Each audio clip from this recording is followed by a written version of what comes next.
Welcome to the CCRN Review, Respiratory Part 1.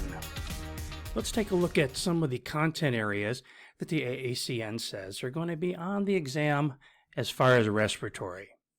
The first one is acute lung injury, and obviously this is one of the things we see a lot of in an intensive care unit, whether it's an infection or whether it's the result of trauma or some other type of illness. When we're looking for acute lung injury, we want to be looking for that compatible history. So we're looking for those risk factors that would give a compatible history, looking for the acute onset of a severe respiratory impairment.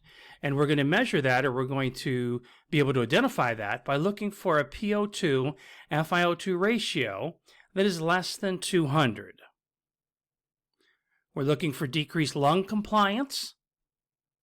Okay, so we can assess that by looking at our ventilator and seeing higher pressures on the ventilator. We could also assess that by seeing that our patient is having an increase in respiratory rate, which will be one of the first signs of a decreased lung compliance. Refractory hypoxemia, bilateral diffuse lung infiltrates to get that whiteout in the chest x-ray, and tachypnea. So here's what's happening in an acute lung injury. Here's our normal alveolus over here on the right-hand side. And you can see we've got our blood vessel there that's going past the alveolus, and we're having our diffusion of gases. So the oxygen is diffusing into the blood, and the CO2 is diffusing out into the alveolus. However, what happens when a patient has an acute lung injury is that we start to get some inflammation in that alveolar capillary membrane. We'll come back to that. Okay, let's talk a little bit about this PO2 FiO2 ratio, because this is really an important concept to help you to be able to find a problem that might be occurring in your patient. The PO2 FiO2 ratio will decrease before you see any other signs in your patient. So that's one of the first things that's going to happen, is you're going to see that decrease in the PO2 FiO2 ratio. So to figure out the PO2 FiO2 ratio, what we first need to do is we need to find the PO2. So we need to get a blood gas, and we'll take a look at our PO2, and then we take a look at the FiO2 that the patient is currently on.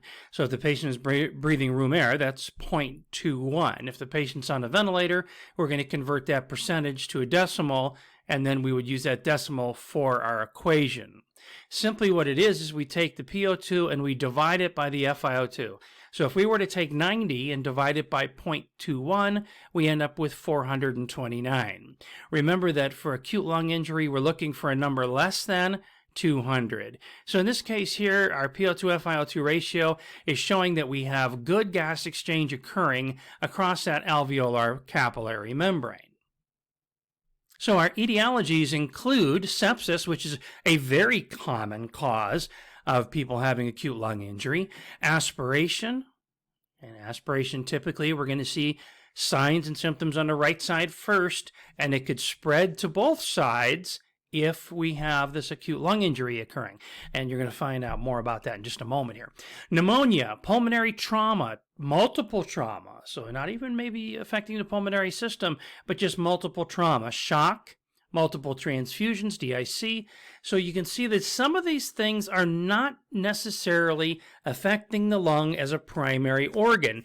Instead, what's happening is we have a secondary injury happening somewhere, and then we get this out of control systemic inflammation. What does that sound like? Yeah, you guessed it. That's our systemic inflammatory response that's kicking in. First organ system to be affected is the lung, and we end up with acute lung injury. So take a look here, and we have on the left side here what looks like a normal alveolus. Okay, so we have some type 2 cells in there that are producing our surfactant. We have an alveolar macrophage.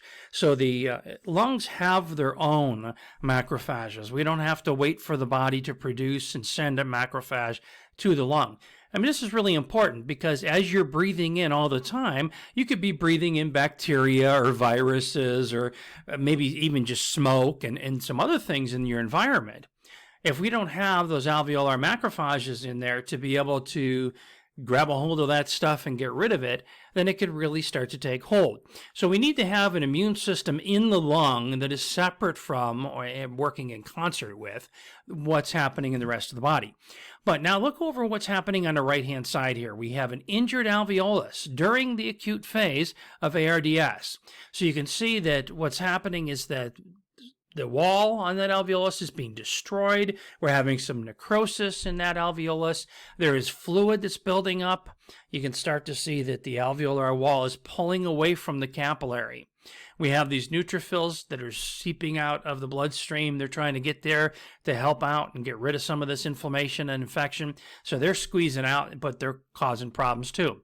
So all of this stuff that's going on, first of all, it fills that alveolus with fluid, and this is, inflammatory fluid. And it fills that alveolar capillary membrane space with that same kind of thick inflammatory fluid. Now, when we talk about thick inflammatory fluid, think pus. Okay, that's what this stuff is. It's thick. You can't just give this patient some Lasix and pull that stuff out of there. This stuff is thick. They've got to cough it up. They've got to get it out in another way. So this is not something we're going to be able to reverse like that. It's going to take time to be able to move this stuff along. Now, the process that's occurring here in acute lung injury is we have this initial phase, and this is the number of days across the bottom. So you see the numbers there? That's the number of days. So in the first day or two, we have two major things going on. The first of which is edema formation, and then we also have hyaline membranes being formed. And hyaline membranes are scar tissue. Scar tissue is not like healthy tissue. Scar tissue is not going to perform in the same way that the regular healthy alveolar tissue does. So we're going to have this alveolus. Eventually, if it heals, it's going to be scarred and is not going to be able to perform normal gas exchange. And that's why our patients who recover from acute lung injury will have long-term problems with their pulmonary system, similar to a patient who has COPD. Moving out here to day 5, you'll notice it starts at about day 5 that we get the interstitial edema. So the edema has now been sufficient that now we're pushing it out into the interstitial spaces. The interstitial spaces are now becoming inflamed as well, and they will continue to cause the patient to have hypoxia. So we have this initial edema that's occurring day 1, day 2. And then that interstitial edema, interstitial inflammation kicks in after that initial edema, and it keeps that patient sick. Now, the inflammation in ARDS, so this process is going on there where we have vasodilation, and remember that in inflammation, there's 3 things that happen: vasodilation, capillary permeability, and clotting. So the vasodilation is going to help to maintain the oxygenation. That's going to be good. The problem is that it hides the problem.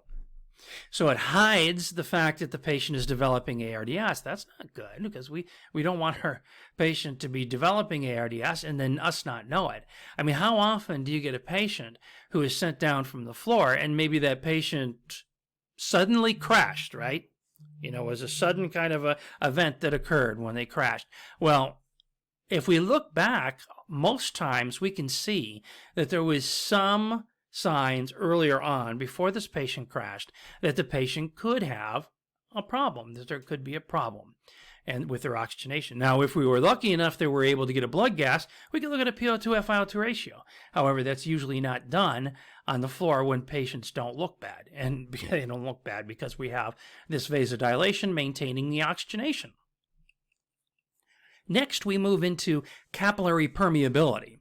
The capillary permeability, so the capillaries just kind of open up like a sieve and they dump out fluid, and that creates edema.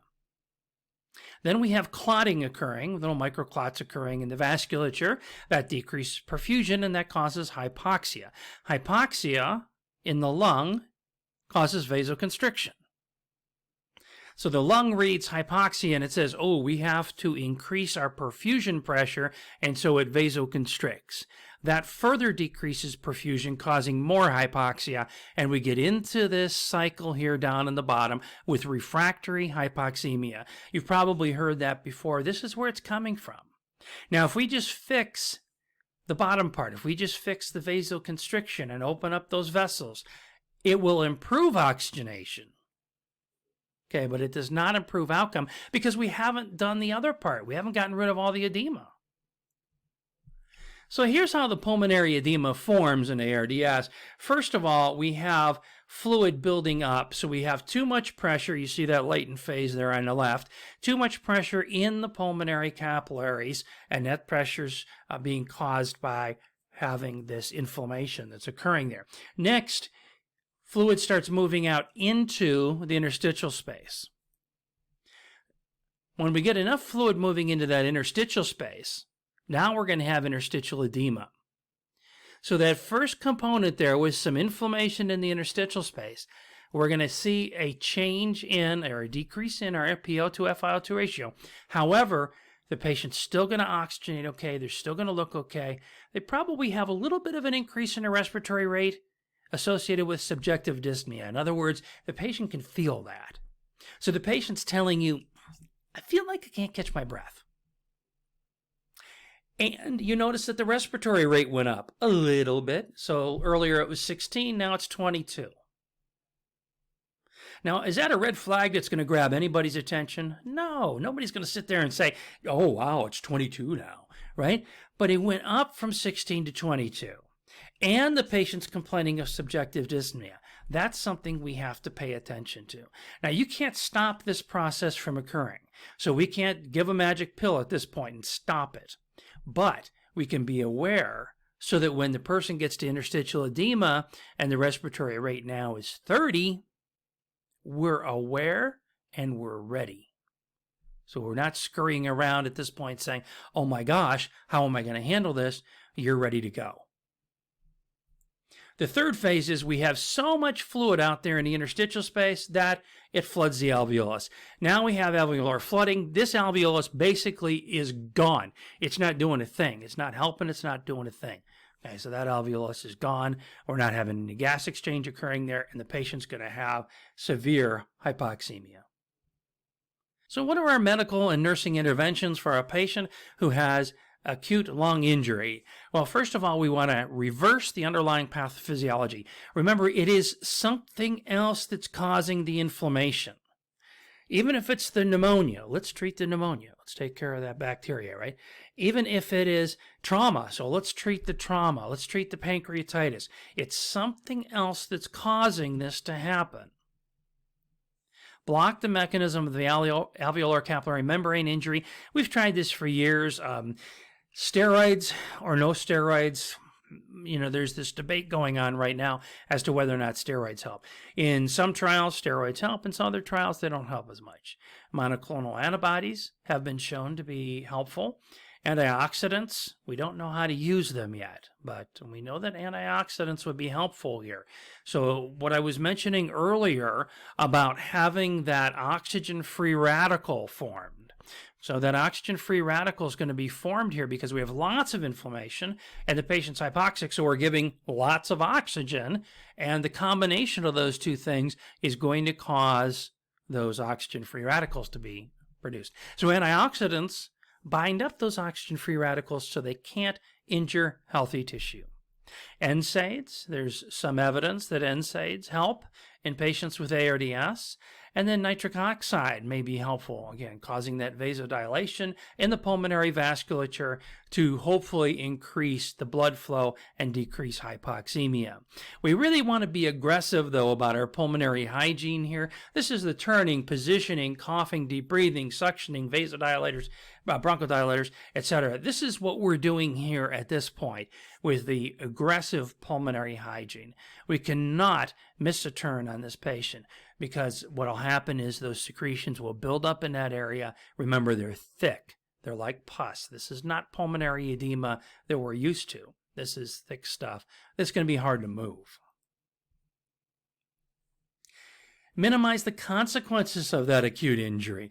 So we don't want to make it worse. and we don't want to dump a bunch of fluid in that patient's lungs if we can avoid it, things like that. Minimize the pulmonary edema, maintain an acceptable cardiac output while decreasing our PaOP. If we dump a lot of fluid in this patient, where's that fluid going to go? Since we have capillary permeability in the lung, the fluid's going to go in the lung. So it used to be in sepsis, we would say, give the patient lots and lots of fluid. We'd give them 20 liters of fluid. We just dump fluid in like crazy. Well, you know what they look like 2-3 days from now? They were blown up like the Michelin Man. So we don't want to do that because that fluid is also going in the lung. So we want to budget our fluid resuscitation, but maintain our tissue oxygenation and consider some of the alternative methods of mechanically ventilating the patient, maybe using pressure-regulated volume control, for example. Consider extracorporeal gas exchange like ECMO, and then maintain the patient's nutrition.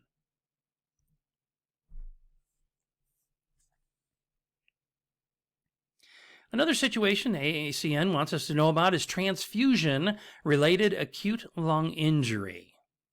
Transfusion-related acute lung injury, we talked about transfusion reactions in the hematologic section, but this is going to be a little bit more specific to what happens with transfusion-related acute lung injury. Basically, what's going on here is ARDS. So it's being caused by the transfusion reaction. So this X-ray here is showing the whiteout. So you see that whiteout on both sides of the chest. This is as a result of a patient who has acute lung injury from a transfusion. So the transfusion goes into the patient's body. The patient's body has an inflammatory and autoimmune response to it, and that's what causes the ARDS to start.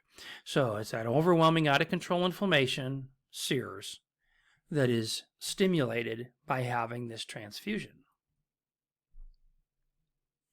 There is this two-hit theory about transfusion reactions. The first hit, they say, sensitizes the patient, then the second hit causes that inflammatory response. So with the first hit, could be a number of different things that are causing that, and it doesn't have to be a transfusion. Okay, so lots of things here that are setting that patient up, sensitizing the patient, so that when we give that transfusion, it causes the reaction. Diagnostically, we're going to be looking for ARDS that occurs within 6 hours of giving our patient the transfusion. Our treatment would be supportive. Hey, the blood's already in the patient, so there's nothing we can do really about that. But we want to have good respiratory support. We want to use steroids to try and knock down that inflammatory response if we can, and fluids and vasopressors as needed. This is just supportive. We understand that it happened with this transfusion. Now we support the patient while we wait for the inflammation to decrease.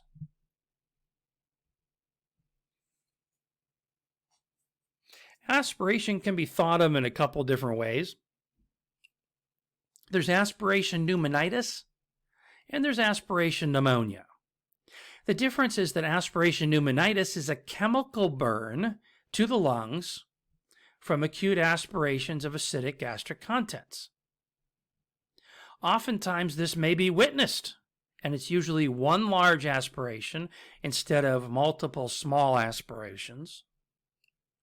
Respiratory distress usually occurs within an hour, and we can anticipate acute mental status change being one of the risk factors.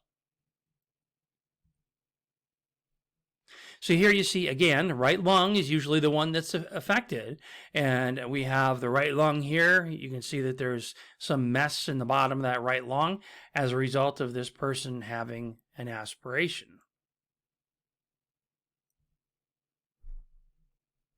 So when you take a look at the oral pharynx in our patient here, and you're thinking about how are they getting this aspiration? How is this happening that we are getting either some kind of secretions, or we're getting something that's going down into the lungs instead of going down the esophagus. Well, a lot of situations, our patient is maybe having a change in mental status, or we have them on medications, etc.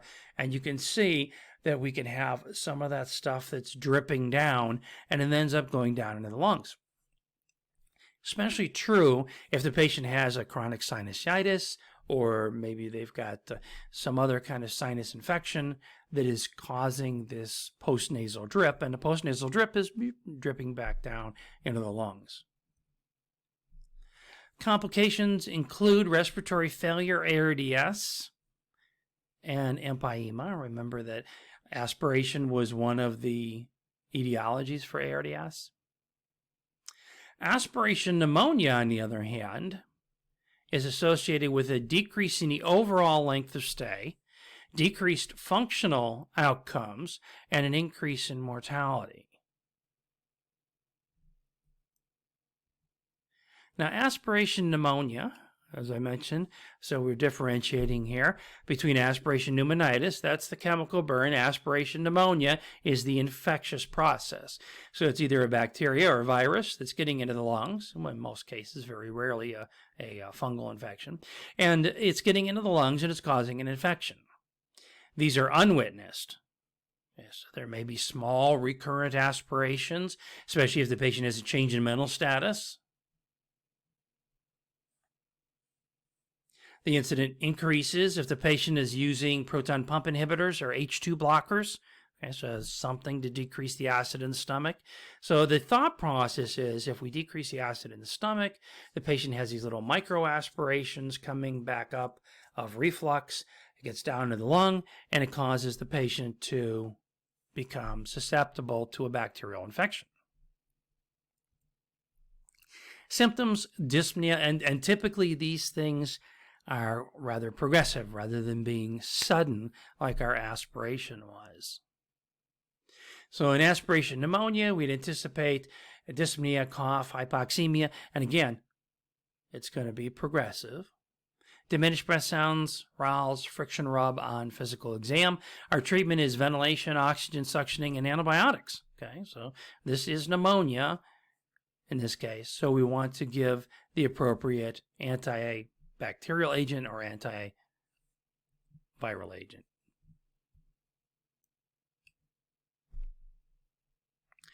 Chronic ventilatory failure.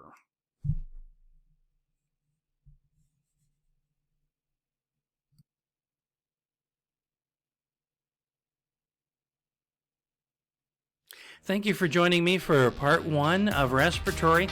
Let's move on to part 2. Keep going, you're doing great.